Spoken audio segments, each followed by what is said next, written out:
Negara Haja Iriana Joko Widodo, yang kami hormati Bapak Wakil Presiden Republik Indonesia beserta Ibu Hajah Wuri Ma'ruf Amin, yang kami hormati pimpinan dan anggota lembaga negara yang mulia, para duta besar dan perwakilan negara-negara sahabat, yang kami hormati para Menteri Kabinet Indonesia Maju, yang kami hormati para alim ulama, hadirin hadirat yang berbahagia. Alhamdulillahirabbil alamin alladzi bi'izzatihi wa jalalihi asra 'abdahu laila. Asyhadu an la ilaha illallah wa asyhadu anna Muhammadan 'abduhu wa rasuluh. Allahumma salli wa sallim wa barik ala nabiyyina Muhammad. Segala puji milik Allah Subhanahu wa ta'ala. Sungguh dahsyat Allah Subhanahu wa ta'ala memperjalankan hambanya dengan cara yang tidak terduga. Itulah hadiahnya kepada sang kekasih baginda Nabi Muhammad sallallahu alaihi wasallam. Di saat sang Rasul berduka, pamannya wafat, istrinya meninggal, dan ia pun diusir ketika hendak hijrah ke kampung Taif. Diusirnya bukan dengan kalam-kalam verbal, tidak seperti diviralkan zaman sekarang. Dulu langsung secara fisik.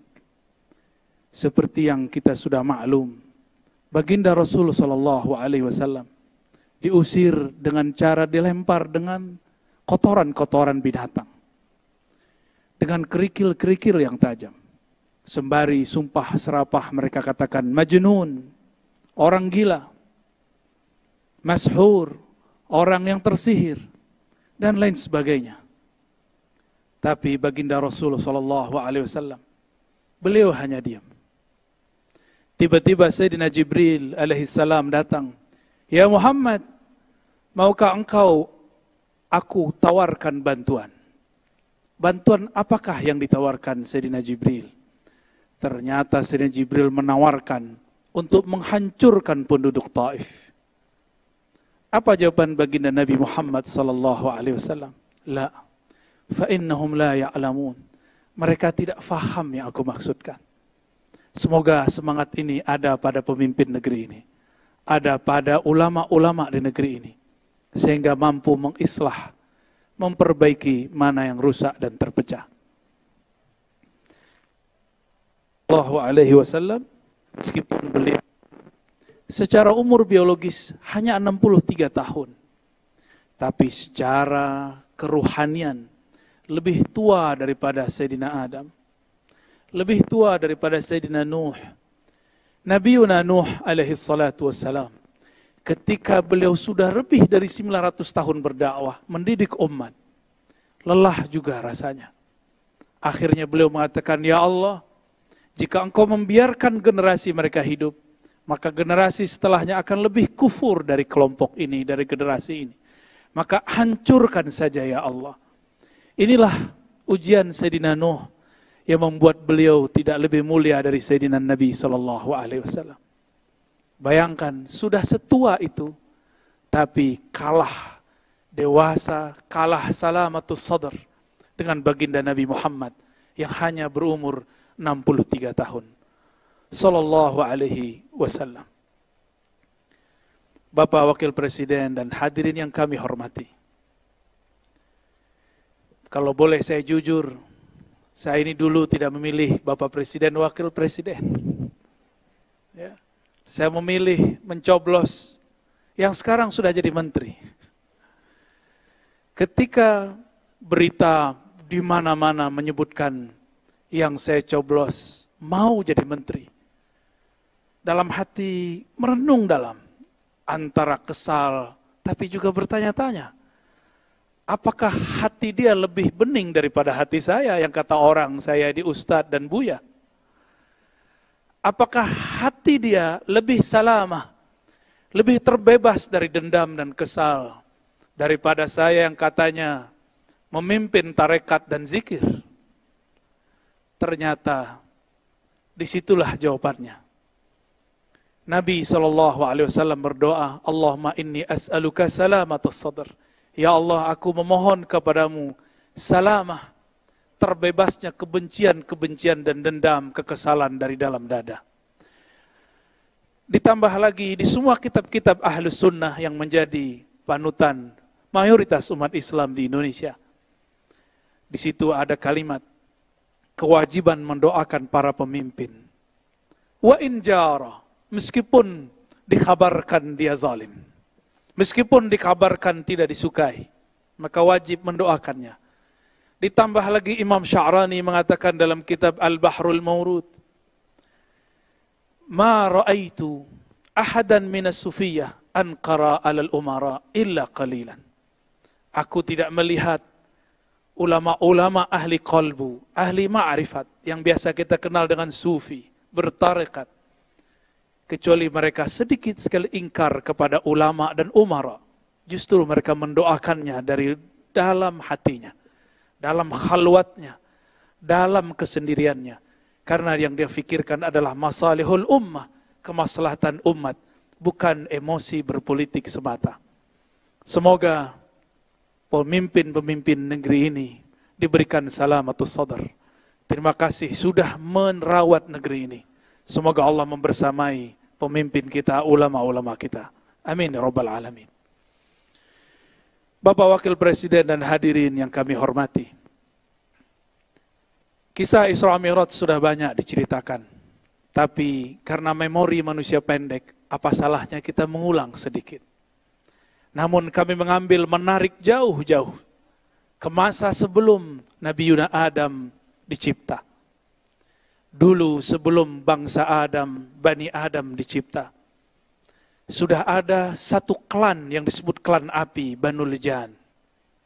Kelompok Banu Lijan ini sebagaimana disebutkan dalam Al-Bidayah wa Nihayah Imam Ibnu Katsir, adalah kelompok yang merusak di muka bumi.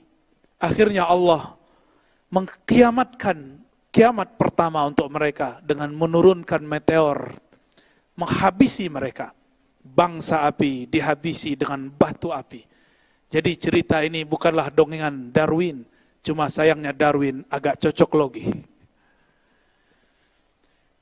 Tapi di saat itu terjadi, Allah berkalam kepada Sayyidina Jibril. Ya Jibril, itu ada putranya Raja Jan. Ambillah dia, didiklah dia, ajak dia mi'raj ke langit-langitku. Sampai Allah kemudian izinkan dia mempelajari semua zikir-zikir malaikat-malaikat di langit, alam malakut, alam jabarut, bahkan sampai kepada alam surga. Maka tiada dari makhluk apapun di muka bumi dan di langit, bahkan di surga, yang zikirnya lebih banyak daripada anak yang bernama Ahyas, yang kemudian diberikan nama malaikat Azazil. Dia bukanlah malaikat, tapi sepangkat, sederjat dengan malaikat Azazil. Azazil ini pun bersuluk, berkhalwat, latihan kerohanian 18.000 tahun sebagaimana disebutkan oleh Imam At-Tabari. Tapi ujian mulai diberikan. Sebanyak apa pemberian, sebanyak itu jua ujian. Sekarang ahli zikir diuji. Sekarang yang suka bertakbir diuji. Sekarang yang suka bertahmid diuji. Azazil namanya. Disuruh ia sujud kepada orang yang dicipta dari tanah yang diinjak-injak. Selama ini Azazil alias Ahyas yang kemudian bernama Iblis, dia menginjak-injak tanah, harus sujud kepada Adam yang tercipta dari tanah. Inilah ujian pertama bagi Azazil. Apa kata dia? Asjud liman khalaqta min tin. Apakah aku sujud? Apakah pantas bagiku sujud kepada orang makhluk yang kau cipta dari api, sedangkan aku tercipta daripada yang kau ciptakan dari tanah, sedangkan aku tercipta daripada api. Azazil mulai rasis. Azazil mulai mempermasalahkan suku. Saya suku api, saya lebih mulia daripada suku tanah. Hati-hati, Kadang-kadang orang beragama sudah soleh, sudah lama baca kitab, sudah lama berzikir. Seperti Azazil, 18.000 bersuluk di alam Jabarut, alam Malakut sampai ke surga sana. Tapi ternyata dia terjebak dan mengatakan, aku seorang Adam. Lebih baik dari zikirnya. Bahkan lebih baik daripada semuanya. Ternyata ketika kita urai, dan ini jarang diurai oleh ahli tafsir. Ketika Allah menawarkan, mengabarkan, inni ja'ilun fil ardi khalifah. Aku akan menciptakan, menjadikan seorang khalifah di muka bumi. Ternyata ada dua kelompok malaikat yang berkomentar. Ini dipisah dengan lafaz wow. Yang pertama mengatakan, ya Rabb, apakah engkau mencipta perusak dan pembunuh di muka bumi? Inilah malaikat-malaikat cahaya. Lain dengan malaikat api. Dia mengatakan, wanah kawanukot disulak. Kami zikirnya lebih banyak. Yang berbicara ini adalah Azazil. Yang saat itu dengan malaikat-malaikat. Bapak Wakil Presiden, hadirin yang kami hormati. Barangkali inilah ujian umat Islam di negeri ini. Tidak ada negeri dimanapun umat Islamnya lebih banyak dari negeri ini. Maka negeri ini pun paling soleh. Paling banyak baca yasinnya. Paling banyak baca tahlilnya. Jika diuji dengan kalam-kalam yang tidak berkenan, apakah akan nanti mengatakan hal yang sama dengan Azazil dahulu kala? Inilah pendek ceritanya, akhirnya Azazil diusir. Diusir dari surga, dan Allah mengatakan, apakah kamu minal alin? Apakah kamu bangsa yang sangat tinggi? Dengan itulah bergantilah Azazil dari nama mulia Azazil sebagai khazinul jannah, penjaga surga, menjadi iblis yang dijauhkan dari jalan kebenaran. Lain ceritanya dengan Nabi Muhammad SAW. Beliau sebelum diangkat ke langit, dimasukkan ke surganya, Allah membersihkan jantungnya, dadanya 2 kali. Tidak ada ini dalam sejarah Azazil. Allah bersihkan kolbu Nabi ketika dia berumur 7 tahun. Allah bersihkan kembali ketika hendak naik pada malam itu, malam 27 Rajab. Barangkali inilah saatnya kita mengambil pelajaran. Inilah perbedaan abadi antara mi'raj ruhaninya iblis dengan mi'raj ruhaninya Nabiullah Muhammad sallallahu alaihi wasallam. Apakah itu?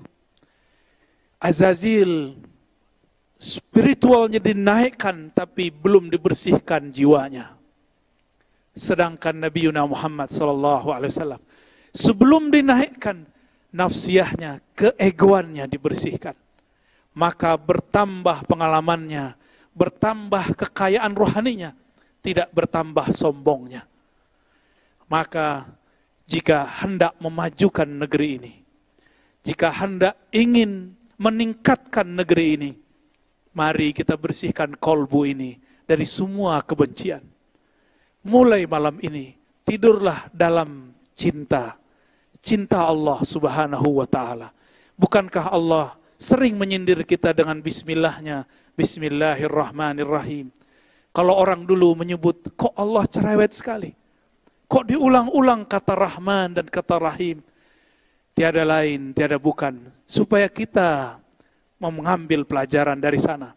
Inilah yang dikatakan oleh Nabi SAW sebagai hadis penutup yang kami baca pada malam ini. Diriwayatkan oleh Imam Al-Hakim At-Tirmidzi. Apa kata Nabi SAW? Inna lillahi, sesungguhnya Allah memiliki 100 lebih wa sab'ata asyar, yaitu 117 khuluqan, akhlak atau adab. Ambillah satu saja, dakhaltul jannah, maka engkau akan masuk surga. Maka makhluk-makhluk surgawi yang ada di muka bumi, mereka yang meniru sifat rahmaniyah Allah, sifat rahimiyah Allah.